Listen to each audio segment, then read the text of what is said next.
மாந்திரிகம்னா என்னமா? மாந்திரிகம் பொறுத்த வரைக்கும் நம்ம முடிச்சிட்டோம் அந்த எல்லைக்கே அது கடல் மாதிரி. அது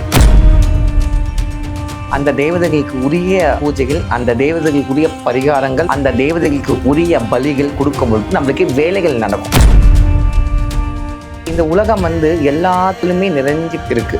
கெட்டது, ஏவல், பில்லி, சூனியம், பேய், பிசாசு, மாயம், மந்திரம் சொல்லிட்டு நம்ம சொல்லிக்கினே போகலாம். அளவற்ற துஷ்ட சக்திகளும் இருக்கு, தெய்வ சக்திகளும் இருக்கு.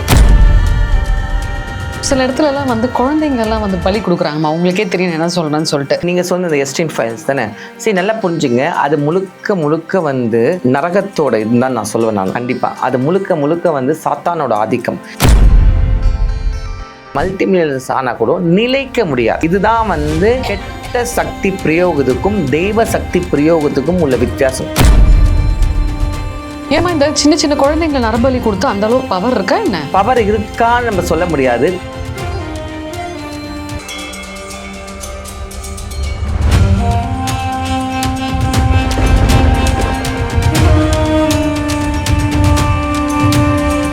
யூ தமிழ் பக்தி நேயர்களுக்கு அன்பார்ந்த வணக்கம். இந்த நேர்காணல் ரொம்பவே சுவாரஸ்யமா இருக்க போகுது. ஏன்னா நம்ம கூட இந்த நேர்காணல்ல ஒரு ஸ்பெஷலான கெஸ்ட் இருக்காங்க. இவங்களை பத்தி சொல்லணும்னா இவங்க காளியின் மறு உருவம் அப்படின்னே சொல்லலாம். லெட்ஸ் வெல்கம் மலாய்கா அம்மா. வணக்கம்மா. வணக்கம்மா. உங்களை நம்ம சேனல்ல சந்திச்சதுல மிக்க மகிழ்ச்சி. ஸோ அதாவது இப்போ பாத்தீங்கன்னா நிறைய விஷயங்கள் நடந்துகிட்டே இருக்கு இந்த மாந்திரிகத்துல. ஆக்சுவலா நிஜம் மாந்திரிகம்னா என்னம்மா? மாந்திரிகம் நிஜம் பொய் என்ற பேச்சுக்கே கிடையாது. அதாவது இட்ஸ் அ ப்ராக்டிஸ். எப்படி நம்ம ஒரு டாக்டராக இருந்தால் சர்ஜரி ப்ராக்டிஸ் பண்ணால் மட்டும்தான் நம்ம ஃபுல்ஃபில் பண்ண முடியுமோ, ஒரு படிப்பு முடித்தாதான் நம்ம கோர்ட்டில் போயிட்டு வாதாட முடியுமோ, அதே மாதிரி எல்லா விஷயத்துக்குமே ஒரு முழுமைத்தனம் இருக்கணும். அதுதான் மாந்திரிகம். ஸோ மாந்திரிகம் பொறுத்த வரைக்கும் நம்ம முடிச்சிட்டோம் அந்த எல்லைக்கே அது கடல் மாதிரி. அது எந்த ரூட்டில் போனாலும் நம்ம கடலில் தான் சங்கமிக்கிற மாதிரி. அதே மாதிரி நம்மெல்லாம் ஆறுகள் தான். ஸோ அந்த ஆறில் ஓடுற பயணம் என்பது எப்படின்னா, எந்தெந்த தேவதைகளை நம்ம வழிபாடில் பிடிச்சிக்கிறது தான். இவ்வளோதான், சிம்பிள். ஸோ அப்போ அந்த தேவதைகளுக்கு உரிய பிரயோகங்கள், அந்த தேவதைகளுக்கு உரிய பூஜைகள், அந்த தேவதைகளுக்கு உரிய பரிகாரங்கள், அந்த தேவதைகளுக்கு உரிய பலிகள் கொடுக்கும் பொழுது நம்மளுக்கு வேலைகள் நடக்கும். அப்போ அந்த வேலைகள் நடக்கும் பொழுது சித்தி ஆகணும். இப்போ எல்லாருமே கோழி இருக்கிறாங்க, எல்லாமே ஏதாவது ஒரு சாங்கியம் அவங்களுக்கு தெரிஞ்சதை பண்ணுறாங்க. பட் ஆனால் அது சித்தி ஆகணும். ஸோ அந்த சித்தி ஆகணும்னா அந்த தேவிக்கு அங்கே உட்காரத்துக்கு ஆசைப்படணும் ஃபஸ்ட்டு. இப்போ டீனா என்னை கூப்பிட்டதால நான் வந்தேன், நீ கூப்பிட்டதால தான் நான் வந்தேன், நீ கூப்பிடலாம் எப்படி வந்திருக்க முடியும்? அதே மாதிரி தான் இப்போது எல்லாருமே இப்போ என்னை தேடி வருவாங்க அங்கே. பட் ஆனால் நான் டீனாக்காக இங்கே வந்திருக்கேன். ஸோ இதுதான் வித்தியாசம். ஸோ தெய்வம் எல்லா இடத்துலையும் ஸ்தாபித்து இருக்குது. நம்ம கோயிலுக்கு போனாலும் அவள் அம்மா தான், அம்பிகை தான். பட் ஆனால் அவளே விஸ்வரூபம் இருக்கும் பொழுது, அவளே உக்ரமான ரூபம் எடுக்கும்போது, அவளே பயங்கரி ஆகும் பொழுது அந்த ரூபத்தை நம்ம தக்க வச்சுக்கணும். எப்படி தக்க வச்சுக்கிறது? அந்த ரூபத்தை தக்க வச்சுக்கணும்னா அதுக்குரிய பிரயோகங்கள், அதுக்குரிய பூஜைகள், அதுக்குரிய பலிகள், அதுக்குரிய வழிபாடு முறைகள் பண்ணும்பொழுது அம்பாள் அங்கேயே தங்கிடுவான். அந்த மாதிரி பண்ணும்போது நம்மளுக்கு எல்லாமே சித்தி ஆகும். ஸோ சித்தி ஆகும்பொழுது இப்போ ஒரு குடத்துல வெறும் ஃபுல்லாக பால் வச்சுன்னா அந்த பால் நானே குடிச்சு நிற்க முடியுமா? அந்த பாலை 4 பேருக்கு கொடுத்தாதான் அவங்கவுங்க வயிறு ரொம்ப, இல்லைன்னா பால் கெட்டு போயிடும். கரெக்ட் தானே? அந்த மாதிரி தான் ஒரு மாந்திரிக சித்தி என்பது நம்ம பண்ண நம்ம யாருக்கிட்ட நோக்கி போகணும்னு அவசியம் கிடையாது. தன்னால் நம்ம கிட்ட வலிச்சுட்டு வந்துவிடும். அதாவது அந்த பூஜைக்கு என்ன தேவையோ அது தன்னால் வலிச்சுட்டு வந்துவிடும். அதை நம்ம பரிகாரங்கள், பூஜைகள் பண்ணும்பொழுது வரவங்களுக்கு சித்தி ஆகிடும். அதுதான் நான் அன்னிலேருந்து இன்னைக்கு கடைப்பிடிச்சுட்டு இருக்கேன். அதுக்கு நம்மளுக்கு சரியான தேவதைகள் இருக்கணும், சரியான குருமார்கள் இருக்கணும். நம்ம எல்லா இடத்துலையும் போய் ஃபஸ்ட்டு கால் வச்சிருக்கணும். புரியுது அவங்களுக்கு? இன்றைக்கி நான் பார்க்குறேன் நிறைய பேர் ஆன்மீகம் பற்றி பேசுகிறாங்க, ரொம்ப நல்லது. பட் ஆனால் எவ்வளோ பேர் அந்தந்த எல்லையில் போய் கால் வச்சு அந்தந்த இடத்துல போயிட்டு அந்த சக்தியை உணர்ந்தாங்கன்னு எனக்கு தெரியல. இன்றைக்கி இல்லை எத்தனையோ பெண்களும் சரி, ஆண்களும் சரி, திருநங்களும் சரி, ஒரு ஆன்மீகவாதிகளுமே சரி, வீட்டில் இருந்து 4 செவத்தில் இருந்து பண்ணதை விட அவங்க எல்லா இடத்துக்கு போயிருக்காங்களா? இப்போ நீங்கள் என்ன கேட்டிங்கன்னா, நான் நார்த்லேருந்து சவுத்துக்கும் எல்லா இடத்துலையும் போயிருக்கேன். எனக்கு மெயினாக கேரளா தான். இப்போ கேரளாவில் பார்த்தீங்கன்னா சோட்டானைக்கரை பகவதி, கொடுங்கூர் பத்ரகாளி, விஷ்ணு மாயா, இவங்க தான் மெயின். அதே மாதிரி நார்த்தில் பார்த்தீங்கன்னா காஷி, அகோரிகள், அங்கே போயிருக்கேன். ஸோ அந்த மாதிரி எல்லாம் இப்போ இந்த தமிழ்நாட்டில் பார்த்தீங்கன்னா மேல்மலையனூர். ஸோ அந்த மாதிரி எல்லா இடத்துக்குமே நம்ம போயிட்டு வரணும். அப்போ தான் அந்த பலம் நம்மளுக்கு வரும். நம்மளுக்கு இதை விட எக்ஸ்ட்ரீம் பவர்னால் அசாமில் இருக்கிற காமாக்கியா தேவி. காமாக்கியா எப்படின்னா இதுக்காகவே ஸ்பெஷலிஸ்ட். அந்த அம்மா வந்து இதுக்காகவே ஆதிசங்கராச்சாரியர் என்ன பண்ணுறாரு, எல்லா கோயிலுக்கும் போகிறாரு. ஆனால் போகும்பொழுது 2 கோயில்களை மட்டும் அவரால் வந்து அந்த நான் வெஜிடேரியனை வந்து ஸ்டாப் பண்ண முடியல. வெஜிடேரியனாக அவர் வந்து பரிமாணம் பண்ண முடியல. ஃபஸ்ட்டு எதுனா வந்து சோட்டானைக்கரை. சோட்டானைக்கரையில் வந்து அந்த காலத்தில் பார்த்திங்கன்னா அவங்க வந்து நரமாமிசம் வெட்டி பலி கொடுத்துருக்காங்க, அதாவது மாடு பலி கொடுத்துருக்காங்க. அதுக்கப்புறம் தான் வந்து அம்பிகை வந்து உட்காந்துருக்கா. அது காலமாக, அதாவது யுகமாக அங்கே வந்து நடந்துக்குது. அதுக்கப்புறமா தான் பரசுராமரால் திருப்பி வந்து கடல்லேருந்து திருப்பி கேரளா வந்ததுன்னு ஒரு ஐதீகம் இருக்குது. அப்படி இருக்கும்பொழுது அப்போ அம்மா என்ன சொல்லிட்டா, சோட்டானைக்கரை பகவதி அம்மா, இது வந்து என்னோட பக்தனால் உருவாக்கப்பட்டது, அவன் கொடுத்ததை நான் ஏற்றுக்கணும். ஸோ நீ இதை நீ ஸ்டாப் பண்ணிட்டேன்னா அது மறைஞ்சு போயிடும். அப்போ அவன் பேரும் மறைஞ்சிரும். நீ அதுக்கு பதில் மூலிகை கலந்த அந்த திரவியங்களால் எனக்கு ரத்தாபிஷேகம் பண்ணன்னு சொன்னான். அதுதான் குருதி பூஜை. குருதி பூஜை இன்னைக்கு குருதி என்று ரத்தம். அந்த பக்தனுக்காக அம்பிகை வந்து இன்னைக்கு அந்த ரத்தம் வாங்கி நிற்கிறா குருதியா. ஸோ அதனால தான் வந்து இன்னைக்கும் சோட்டானைக்கரை மட்டும் இல்லை, கேரளாவில் அத்தனை ஸ்தலத்துலையுமே அம்பிகையோட ஸ்தலத்தில், பகவதியோட ஸ்தலத்தில் நைட்டு குருதி பூஜை நடக்கும். அது மெயின் ஃபஸ்ட்டு வந்து சோட்டானைக்கரையில் தான் ரொம்ப விசேஷமாக நடக்கும். அது வந்து அந்த பக்தனுக்காக அந்த காலத்தில் ரத்தம் கொடுத்ததாக அம்மா வந்து இப்படி பண்ணியிருக்கா. ஸோ 2வது பார்த்தீங்களா காமாக்கியா தேவி, அசாமுக்கும் வந்து இவர் போய்க்கிறார். அப்போ போகும்பொழுது காமாக்கியா தேவி போய் பார்த்து நின்ற உடனே அவரே சொல்லிட்டாராம், ஆதிசங்கராச்சாரியே சொல்லிட்டார் என்னன்னு, இந்த இடத்துல கண்டிப்பாக அம்பிகைக்கு பலி நிப்பாட்டவே கூடாது, பலி கொடுத்துதான் அவன் சொல்லி திருப்பி வந்துட்டார். அப்போ எந்த அளவுக்கு ஒரு உக்ரம் அப்படின்னா ஏன் இந்த உலகம் வந்து எல்லாத்துலேயுமே நிறைஞ்சி இருக்குது. கெட்டது, ஏவல், பில்லி, சூனியம், பேய், பிசாசு, மாயம், மந்திரம் சொல்லிட்டு நம்ம சொல்லிக்கினே போகலாம். அளவற்ற துஷ்ட சக்திகளும் இருக்குது, தெய்வ சக்திகளும் இருக்குது. பட் ஆனால் அதாவது எல்லைக்குன்னு ஒரு சக்திகள் வந்து உட்காந்துருக்கு. அதனால தான் வந்து எல்லை தெய்வங்களுக்கு அவ்வளோ பலம் நம்ம கொடுத்துருக்குறது. ஏன் இந்த எல்லை தெய்வங்களுக்கு வந்து பலம் நம்ம இவ்வளோ கொடுத்துருக்கோன்னா, அந்த எல்லைக்குள்ளே துஷ்ட சக்திகளோ துஷ்ட பிரயோகங்களோ உள்ளே வரக்கூடாது. அப்போ அந்த எல்லை சக்திக்கு நம்ம என்ன மாதிரி பலிகள் கொடுத்துருக்கணும் அந்த காலத்தில். இப்போ இங்கே சவுத்தில் பார்த்தீங்கன்னா முனீஸ்வரர், மதுரை வீரர், வீரபத்ரர், அதே மாதிரி வந்து சுடலமாட சாமி, அதே மாதிரி கருப்பு சாமி, இந்த மாதிரி எத்தனையோ தெய்வங்களை சொல்லினே போகலாம். என்ன அந்த ஊர் எல்லையில் வந்து அவங்க காவலாக நிற்க வச்சு அவங்களுக்கு வழிபாடு பண்ணி ஆடு, கோழி போன்ற எல்லாமே பலி கொடுத்து அவங்களுக்கு திருவிழா எடுத்து அது எல்லாம் பண்ணுறது. ஏன்னா எந்த சக்தியுமே கெட்ட சக்திகளுமே உள்ளே வந்துடக்கூடாது சொல்லிட்டு. ஸோ இது வந்து இன்னைக்கு நேற்று கிடையாது. இது வந்து ஆதி காலத்துலேருந்தே தொட்டு இருக்குது. ஏன்னா அந்த எல்லைக்கு ஒரு தெய்வம் வேணும், அந்த எல்லைக்கு ஒரு காவலாளி வேணும், இல்லை கரெக்ட் தானே? அதே எல்லைக்குள்ளே பார்த்தீங்கன்னா ஒரு தெய்வம் பாதுகாத்து உட்காந்துருக்கும், கரெக்ட் தானே? அந்த அம்பிகைக்கு சாந்தமான வழிபாடு இருக்கும். ஃபார் எக்ஸாம்பிள் மதுரை மீனாட்சி கூட எடுத்துங்களேன். மதுரை மீனாட்சி பார்த்தீங்கன்னா உள்ள சாந்தம், அவளே தான் பச்சை திருமேனியாக மடப்புற காளியாக உட்காந்துருக்குறா. அதே மாதிரி எத்தனையோ தெய்வங்கள் அப்படியே சொல்லிக்கினே போகலாம். ஏன் இதை சொல்கிறேன்னா, நம்ம சொல்கிறோம் இது வந்து சிறு தெய்வங்களமாக நம்ம வழிபாடு தேவை கிடையாது, நம்ம வந்து பெரிய பெரிய கோயில் மட்டும் போனால் அது முற்றிலும் தவறு. சிறு தெய்வங்களுக்கு சக்தி எதுவுமே இல்லை. அதுவும் சிறு தெய்வங்கள் தான் குல தெய்வங்களாக இருக்குது. சரி, அவங்க தாத்தா, பாட்டி, முப்பாட்டன் போன்ற அத்தனை பேருமே போட்டு அந்த வழிபாட்டில் இருக்கும் பொழுது, அந்த தெய்வங்களை தொடும் பொழுது நம்மளுக்கு ஆட்டோமேட்டிக்காக நம்மளுக்கு அப்படி இந்த 6 சக்கரை கடகடன்னு அப்படி வரும். புரியுது உங்களுக்கு? நம்ம நல்லா உணர முடியும். நல்லா இருக்கிற பொண்ணு சாதாரணமாக கோயில் போக சொல்ல, சாதாரண வீட்டில் சொல்ல உணர்கிறார். ஆனால் அதே அந்த மாதிரி இடத்துல போனால் தன்னை மீறி ஆட ஆரம்பிச்சிருவாங்க. ஒரு ஆணும் சரி பெண்ணும் சரி அவங்க மீது அந்த வைப்ரேஷன் வந்துடும். எப்படி? ஏன்னா அது காலமாக அங்கே பூஜைகள், தன்னோட முன்னோர்கள் பாதம் வைத்த இடம் அது. ஆனால் இன்னைக்கு காலத்தில் நிறைய பேருக்கு குலதெய்வமே தெரிய மாட்டுது. அது ரொம்ப கஷ்டம். அந்த மாதிரி இருக்கவே கூடாது. குலதெய்வம் தெரியாத தெய்வங்கள் அவங்களால என்ன வழிபாடு பண்ணாலும் 0 தான். எந்த தெய்வமும் அனுகிரகம் பண்ணாது. ஏமா இப்ப பலியை பத்தி சொல்லும் போது இந்த நரபலிக்கும் மாந்திரிகத்துக்கும் என்னமா சம்பந்தம்? நரபலி என்பது ஆதி காலத்துல கொடுத்துருக்காங்க. அதுக்கு எக்ஸாம்பிள் வந்து கொடுங்கலூர் பத்ரகாளி, கல்கத்தாவில் இருக்கிற தக்ஷண காளி, அதாவது கல்கத்தா அந்த காளி கொடுத்துருக்காங்க, தாராதேவி கொடுத்துருக்காங்க. நிறைய இடத்துல வந்து நரபலிகள் கொடுத்துருக்காங்க. பட் ஆனால் அவங்கள யாரு எப்படிப்பட்டவங்க கொடுத்தாங்கன்னா, அவங்க முழுக்க தாந்திரீக வழிபாடில் இருந்தவங்க. அவங்க வந்து குடும்பம், குட்டி, ஃபேமிலி அந்த அந்த அந்த பந்துக்களை விட்டுட்டு அவங்க அப்படி தனியாக போயிடுவாங்க. அவங்க அதுக்காகவே அந்த சித்தி பற்றணும், அந்த சக்தியை வந்து மென்மேலே அவங்க வரணும் சொல்லிட்டு அவங்கள வந்து அதுக்காக கொடுத்து அவங்க ப்ராக்டிஸ் பண்ணிட்டு இருந்தாங்க. பட் ஆனால் இன்னைக்கு இருக்கிறவங்க இதுக்கு தகுதியானவங்களாம் கண்டிப்பாக கிடையாது. ஒரு கோழி கொடுக்குறது இவங்களுக்கு தகுதி இல்லைன்னு நான் சொல்வேன். ஏன்னா எல்லா விதமான பந்தங்கள் அவங்க இருக்கிறாங்க, எல்லா விதமான மாயை வலையில் இருக்கிறாங்க, மெயினாக குடும்பத்தோடு இருக்கிறாங்க. அது ஃபஸ்ட்டு மாந்திரிகத்தில் குடும்பத்தோடு இருக்கவே கூடாது. இப்போ நான் கூட குடும்பம் இருக்குது, ஆனால் எப்போ நான் காளியை தொட்டனோ அப்போவே என் குடும்பத்தை தள்ளி வச்சுட்டு நான் தனியாக வந்துட்டேன்.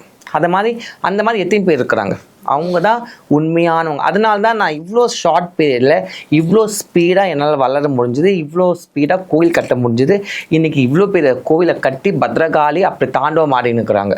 ஏன்னா அவளுக்கு உரியதை நம்ம வந்து கொடுக்கணும்னா நம்ம ஃபஸ்ட்டு நம்மளை தான் பலி கொடுக்கணும். அவளுக்கு நம்ம தான் நம்மளை அவளுக்கு அர்ப்பணிக்கணும். அம்மா நான் உனக்கு சரணாகதி ஆகிறேன், நீ எடுத்துக்கோ, என்ன எடுத்துக்கோ, நான் ரெடி. அந்த நிலைக்கு நம்ம வந்தால்தான் அம்பிகை ஓடி வந்து நிற்பா. அப்போ மிரக்கிள்ஸ் நடக்கும். இப்போ சில இடத்துல எல்லாம் வந்து குழந்தைங்க எல்லாம் வந்து பலி கொடுக்குறாங்கம்மா, உங்களுக்கே தெரியும் என்ன சொல்றேன்னு சொல்லிட்டு. அது பழைய விஷயங்கள் தான், ஆனா அது இப்போ பூம் ஆயிட்டு இருக்கேம்மா.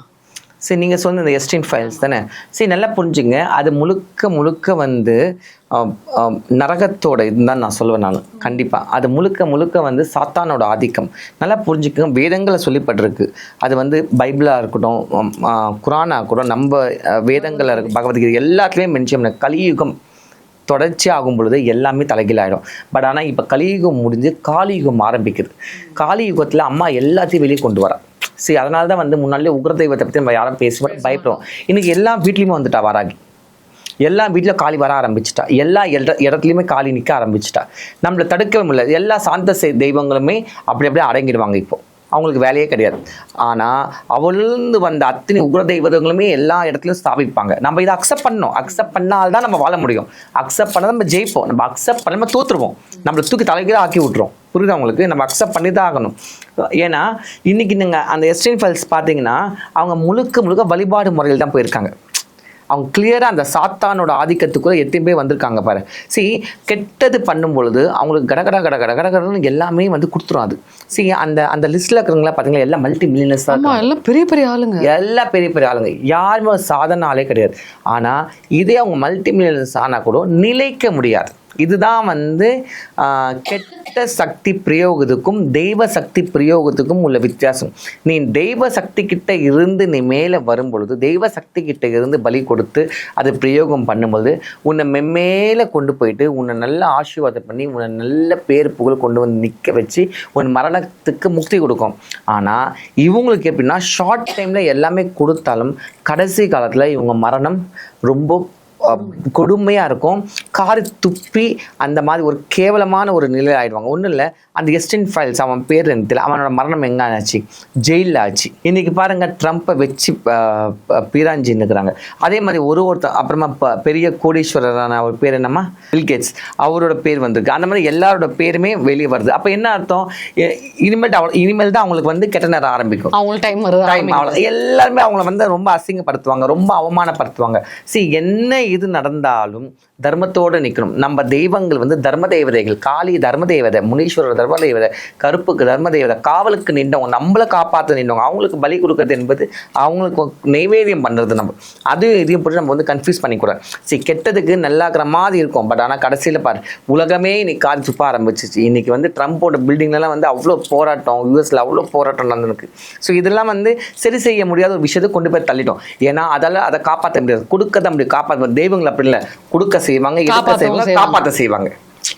புரியுதா உங்களுக்கு? இதுதான் தெய்வங்களுக்கும் அந்த துர்த சக்திகளும் வித்தியாசம். இப்போ நம்ம ஒரு பிரச்சனை இருக்கிறோம், அம்மா தாயேன்னு நின்ற இடத்துல கையெடுத்து கும்பிட்டு அம்மாவில் ஓடி வருவா. ஆனால் அதுவும் ஓடி வரும். ஆனால் அதுக்கு பலி கொடுக்கணும்னு அது கேட்கும். இதை கொடு, அதை கொடு, இதை கொடு சொல்லிட்டு கொடுக்கறது உன்னை காப்பாற்றுறது விட்டுரும் அந்த டீலில். தெய்வம் அப்படி இல்லை, ஐயோ என் பொண்ணு எனக்கு கொடுத்தா சொல்லிட்டு என்றைக்கு இருந்தாலும் உடனே இந்த பிரச்சனையை இதை சரி பண்ணி சொல்லிட்டு உன்னை சரி பண்ணிடும். அதுதான் தெய்வ சக்தி. ஏன்னா தெய்வ சக்தி எல்லா சக்திக்கெல்லாம் சக்தி. புரியுதா உங்களுக்கு? அதனால எவ்வளோ விஷயங்கள் இருக்குது. கண்டிப்பாக அது முறைப்படி போகணும். இந்த மாதிரி துஷ்டத்துக்கெல்லாம் போகவே கூடாது. ஏமா இந்த சின்ன குழந்தைங்களை நரபலி கொடுத்து அந்த அளவுக்கு பவர் இருக்கா என்ன? பவர் இருக்கான்னு நம்ம சொல்ல முடியாது. கொடுக்கறது தப்புன்னு சொல்கிறவன் நான். புரியுதா உங்களுக்கு? நானும் சொல்றேன், ஒரு எக்ஸாம்பிள் சொல்றேன். பாகுபலியில் ஒரு சீன் வந்தது பாத்தீங்களா? அந்த காலத்துல பாகுபலியில படம் பார்த்துருப்பீங்க. அதுல வந்து இல்ல 2 பேர் இருப்பாங்க, ஹீரோவும் வில்லும். வில்லன் என்ன பண்ணுவான், அந்த அம்மாக்கு காளிக்கு எருமமாடு பலி கொடுப்பான். ஹீரோ என்ன பண்ணுவான், எதுக்காக ஒரு உயிரை நம்ம கொடுக்கணும், என்னையே நான் கொடுக்க சொல்ல அவன் கையில இருந்து அந்த ரத்தத்தை ஊற்றுவான். சரி, அங்க அந்த அம்பிகைக்கு ரத்தம் தேவை, அதை ஏன் நம்ம வந்து இன்னொரு உயிரை கொடுக்கணும்? அது என்ன உயிரே கொடுக்கலாமே. அதுதான் நான் ஃபர்ஸ்ட் சொன்னேன், நம்ம தான் ஃபர்ஸ்ட் சரணாகதி ஆகணும். நான் அதுதான் தெளிவா சொன்னேன், நம்ம ஃபர்ஸ்ட் சரணாகதி ஆகணும். ஆமா, இருந்தா என்ன வாழவை, இல்லைன்னா உன் பாதத்துல எனக்கு எடுத்துக்கோ. ஏன்னா அவ பாதத்துல நம்ம போயிட்டா முக்தி, நம்மளுக்கு மறுஜென்மம் கிடையாதுல்ல. கஷ்டப்பட்டு காலி நம்ம வாயில போட்டுக்கணும் சொல்லிடுவாங்க எல்லாருமே, புரியுதுவாங்க. ஆனா அன்னை ஒரு காலம் அப்படி செய்ய மாட்டா. தர்மத்தோட வரவங்களுக்கு அவ தர்ம தேவதை. அவன் என்றைக்குமே வாழ வச்சு தான் அழகு பார்ப்பான். அப்போ இருக்கும்பொழுது நம்ம சில நெகட்டிவ் இதை ரிமூவ் பண்ணுறப்போ, ஏவல், பில்லி, சூனியம் போன்ற துர்த்த சக்திகளை ரிமூவ் பண்ணும்போது நம்மளோட பரிகாரம் ரொம்ப சக்தியாக இருக்கும்போது அப்போ நம்ம வந்து ஒரு வாட்டி என் கையாற்றுக்க முடியுமா? அது எப்படிங்க முடியாதுல்ல. ஸோ அதுக்காக அந்த ஆடோ கோழியோ அந்த பலிகள் கொடுத்து நம்ம அதுங்களுக்கு அந்த சமாதானத்தை கொடுத்து அதுக்கப்புறமா அதையே வந்து படையல் போட்டு அதை அம்மாவுக்கு நைவேத்தியம் பண்ணி அதை 10 பேருக்கு சாப்பிட கொடுக்கும்போது அது எல்லாருக்குமே சுபமாக முடியும். ஸோ அதுதான் வந்து இன்றைக்கும் நம்மளோட கோயில்களை தொட்டு நம்ம வழக்கமாக இருக்குது. அது தப்பு கிடையாது. பட் அதை தவிர்த்து ஒரு குழந்தைகளையோ அதையும் மனுஷர்களையோ அதெல்லாம் மிக தவறு, பாவம், அது கொடிய பாவம். நீங்க சொல்ற மாதிரி இந்த துர்தேவதை, அதாவது தப்பான ஒரு விஷயத்தை வந்து வழிபாடு செய்யும் போது தான் எனக்கு அது கூட இது கூடன்னு கேட்கும் இல்லமா. ஸோ இவங்கெல்லாம் இந்த மாதிரி குறுக்குத்தனமா முன்னுக்கு வரதுக்காக இந்த மாதிரி வழிபாடெல்லாம் பண்ணி இந்த சாத்தான் வழிபாடுல போய் விழுந்தது மாதிரி பண்றாங்களா? இப்போ சொல்றேன், இப்போ சாத்தான் வழிபாடு வந்துருச்சா, வந்து ரொம்ப நாள் ஆகுது. பட் இப்போ நம்மளுக்கு தெரிய ஆரம்பிச்சிருக்கு. அதனால தான் நம்ம நாட்டில் பார்த்தீங்கன்னா இப்போ உக்ரமான தேவதைகளோட வழிபாடு அதிகமாக இருக்கு. ஏன்னா இது புண்ணிய பூமி, ஸ்ரீராமர் வாழ்ந்த இடம், கிருஷ்ணர் வாழ்ந்த இடம், மகாபாரத ராமாயணமும் இங்கே இருந்தவங்க, ரிஷிகள், முனிவுகள், தேவர்கள் வந்து நின்றவங்க. ஸோ இந்த பூமியெல்லாம் அவ்வளோ சீக்கிரம் அழிக்க முடியாது. ஏன்னா தேவதைகள் குடிகொண்டு இருக்காங்க. அதனால என்ன பண்ணாங்க, காப்பாற்றுறதுக்காக தான் ஒரு வீட்லேயும் அம்பிகை வந்து உட்காந்துருக்கிறா. காளியாகவும், நீலியாகவும், சூலியாகவும், சண்டியாகவும், பகவதியாகவும், வராகியாகவும் வந்து ஒரு வீட்லேயும் வந்து அம்பாள் வந்து உட்காந்து நம்ம காப்பாற்று. அது ஃபஸ்ட் நம்ம புரிஞ்சுக்கணும். எல்லாமே நினச்சிக்கிறாங்க, ஐயோ நம்மளுக்கு காசு வரலையே, பணம் வரலையே, அதெல்லாம் தேவையே கிடையாதுங்க. காசு பணம் எல்லாம் 2வது தான். ஃபஸ்ட்டு நிம்மதி இருக்கணும் வாழ்க்கையில். அந்த நிம்மதிக்காக தான் நீங்கள் போகணும் கோயிலுக்கு. தவிர்த்து ஐயோ பக்கத்து இருக்கார செயின் வாங்கி போட்டுருக்கானே, இவன் பைக் வாங்கி போட்டுக்கணும், அவன் கார் வாங்கி போட்டுக்கணும், இவன் ஃபோன் வச்சுக்க, அதெல்லாம் முட்டாள்தனம். அதெல்லாம் வந்து நம்ம யோசிக்கவே கூடாது. நம்ம நிம்மதியாக படுத்தா தூக்கம் வரணும். நம்ம வீட்டில் ஒரு கை சோறு இருக்கணும், 4 பேர் வந்தால் சாப்பாடு போடுறதுக்கு சக்தி கொடுக்கணும். அதுதான் அந்த அம்மா கிட்ட கேட்கணும். அதுதான் நிம்மதியான வாழ்க்கை. அதுதான் நீங்கள் எல்லாம் வேணுமே தவிர்த்து அவன் என்னை திட்டான், இவன் என்னை திட்டான், அவன் நாசமாக போயிடணும், இவனுக்கு சேவனை வச்சுணும், இவனுக்கு பில்லி சூனை வச்சுணும், இதெல்லாம் ரொம்ப முட்டாள்தனமான இதுக்கெல்லாம் தெய்வங்களும் வரவும் வரமாட்டாங்க. தர்மத்தோட இப்போ புருஷன் பொண்டாடி பிரச்சனையா, புருஷன் விட்டு போயிட்டானா, இல்லை பொண்டாடி எங்கே போயிட்டாலா, இல்லை புருஷன் வேலை தடவா, அந்த மாதிரி இது கரெக்டாக செய்வேன் இதாகிடும். ஏன்னா எனக்கு வந்து வசிய பூஜை தான் ரொம்ப அதிகம். ஏன்னா பகவதி வழிபாடு பண்ணதால, விஷ்ணுமாயா இருக்கிறதால. ஸோ அதே மாதிரி வந்து எது நெகட்டிவ் இருக்கும் நம்ம சீக்கிரமாக வந்து நெகட்டிவ் இதை கிளியர் பண்ணாலே போதும், நம்ம ரூட் கிளியர் ஆகிடும். நம்ம அவங்கள அடிக்கணும்னு அவசியமே கிடையாது, அதுவே போய் அடிச்சிடும். ஸோ எங்கேருந்து வந்ததோ அதை அம்பாள் வந்து எப்பவுமே வச்சுக்க மாட்டான். நீ இங்கே வந்துச்சா, இந்த பொடி உன் பொருள் நீயே வச்சு திருப்பி கொடுத்துருவா. அப்போ என்ன ஆகும், அவங்க செய்கிற செய்வனை நாம் தாங்கிட முடியும். என்ன, வீட்டில் இருக்கிற ஜீவராசிகளோ இல்லை நம்மளுக்கு உடம்பு சரியில்லாமல் ஆகும். அது சின்ன சின்ன இதுதான் ஆகுமே தவிர்த்து அதிகமாகாது. ஆனால் இங்கேருந்து நம்ம சரி பண்ணி அடிக்கும் பொழுது அங்கே மொத்தமும் காலி. ஏன்னா அடிக்கிறது காலி. புரியுதா உனக்கு? நீ வந்து அதை அனுபவிச்சு என்கிட்ட வந்திருக்கிற, அம்மா என்னை காப்பாற்றுங்க, என் வீட்டில் இப்படி இருக்குது, எனக்கு ஒன்றுமே முடியலையே, எனக்கு என் குழந்தை கஷ்டப்படுறாங்களே, நாங்கள் என்னென்ன கோயில் போகிறோம், என்னென்ன பூஜை பண்ணுறோம், நாங்கள் யாருக்கும் என்ன பாவம் பண்ணோம், நாங்கள் உழைக்கிறோமா சொல்லும்போது அங்கே தர்மம் நிற்குது இல்லை. அங்கே அப்போ வந்து மாந்திரிகத்துக்கு வந்து இந்த மாதிரி நரபலி கட்டாயம் இல்லை. கட்டாயம் கிடையாது. கிடையவே கிடையாது. ஆனா நிறைய பேர் வந்து அப்ப குடுக்கறது வந்து எதுக்குமா? நான் கேக்குறது இப்போ ஆடா இருக்கட்டும், அதெல்லாம் கொடுக்கலாம், உயிர் பலி கொடுக்க கூடாது. அதாவது உயிர் பலி வந்து இந்த மாதிரி முட்டாள்தனமான அதை வந்து அந்த சாத்தான் இதை நம்ம எதுவுமே சேர்த்துக்கூடாது. சரி, சாத்தான் இது சாத்தான், அதோட பிரயோகம் என்பது வேறு, புரியுதா உங்களுக்கு? பட் ஆனால் நம்மளோட பிரயோகம் என்பது தெய்வங்களுக்கு அர்ப்பணிக்கிறது, அது காணிக்கை கொடுக்குறது. ஸோ இதையும் பற்றி நம்ம கன்ஃபியூஸ் பண்ணிக்கூடாது, புரியுதா உங்களுக்கு? ஒரு பூஜை பண்ணுறோம், ஒரு யாகங்கள் பண்ணுறோம், ஒரு ஹோமங்கள் பண்ணோம்னா அதில் வந்து ஒரு உயிர் பலி கொடுக்கறது வந்து அந்த காலத்துலேயே இருந்துக்குது. சரி, நீங்கள் அஸ்வமேத யாகம் கேள்விப்பட்டிருக்கீங்களா? அந்த அஸ்வமேத யாகத்தில் குதிரையை வெட்டி போடுவாங்களாம். Okay okay. அந்த குதிரை வெட்டி போட்டோன்னே குதிரை உயிர் பெற்று திரும்பி வரும். அப்போதான் அந்த பூஜை முழுமையடைஞ்சுக்குன்னு அர்த்தம். பசுமாடு யாரு? காமதேனு. பசுமாடை வெட்டி போடுவாங்களாம். அந்த பசுமாடு திருப்பி உயிர் பெற்று வெளியே வரும். அதுதான் அஸ்வமேத யாகம். அப்போது என்ன அர்த்தம், ஆதி காலத்துலேருந்து இது தொண்டு தொட்டு இருந்திருக்கு. அதே தான் அகோரிகள் இன்னைக்கு பண்ணியிருக்காங்க. பட் அகோரிகள் என்ன பண்ணுறாங்க, நரபலி கொடுக்க மாட்டாங்க. அதுக்கு பதில் வந்து இறந்த பிணங்கள், அவங்க ஆல்ரெடி இறந்துட்டாங்க, அந்த முக்தியான அந்த இதை வந்து இன்னும் பூஜைகள் பண்ணி அதுலேருந்து காலையோ கையோ அவங்களுக்கு என்ன தேவை அந்த பாட்டு அதை வந்து இந்த யாகத்தில் சேர்ப்பாங்க. இப்போ நாம் என்ன பண்ணுறோம், வெட்டின ஆட்டோட தலை அதை தான் நம்ம யாகத்தில் ஆவுகுதி கொடுக்கணும். அது ஓகே, புரியுதா உங்களுக்கு? பட் இருந்தாலும் நம்ம வந்து ஒரு திருவிழா பண்ணும்போது இல்லை கோயிலுக்கு ஒரு விசேஷமாகும் போது ஒரு பலி கொடுத்து அதை நம்மளுக்கு பதில் அது சாக்ரிஃபைஸ் ஆகுது.